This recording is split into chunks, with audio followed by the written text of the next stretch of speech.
আজকে সবার সাথে হঠাৎ করে প্ল্যান হলো মুভি দেখতে যাব। তাই আমরা চলে এসেছি কৃষ্ণনগর মাল্টিপ্লেক্সে।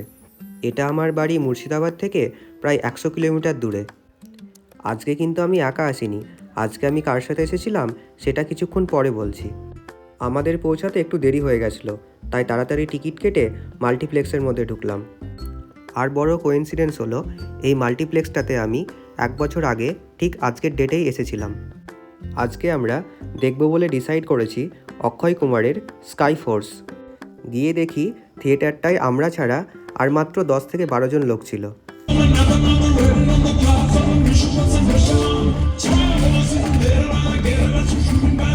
মুভিটা হলো ইন্দো পাক 1965 ওয়ারের সারগোদা অ্যাটাক নিয়ে।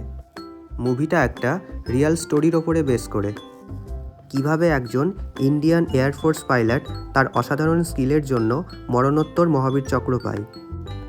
মুভিটা দেখতে বেশ ভালোই লাগছিল। ইন্টারভেলের আগেই চলে আসলো পপকর্ন আর কোল্ড ড্রিঙ্কস। আর এটা ছিল সল্টেড পপকর্ন, 12% জিএসটি, ভাগ্যিস ক্যারামেলাইজ ছিল না। মুভি থেকে বেরিয়ে এই শেরুর সাথে দেখা হলো। শেরুকে টাটা করে আমরা লাঞ্চ করতে চলে আসলাম। এর আগে আমি যতবার কৃষ্ণনগর এসেছি প্রত্যেকবারেই মাদারসাটে যাই, তাই আজ ভাবলাম একটু নতুন জায়গা ট্রাই করি। এটা মাদারসাট থেকে 1 কিলোমিটারের মধ্যেই ন্যাশনাল হাইওয়ের ওপরেই পড়ে। আর রেস্টুরেন্টটার নাম হলো কোজি কুটির। আর এই রেস্টুরেন্টটা অন্যান্য রেস্টুরেন্টের থেকে একটু আলাদা, একটু বেশি খোলামেলা টাইপের। চারিদিকে ছোট বড় অনেক গাছ লাগানো এবং মাঝে মাঝে কুটিরের মতো জায়গাতে খাওয়া দাওয়ার জন্য অ্যারেঞ্জমেন্ট করা আছে।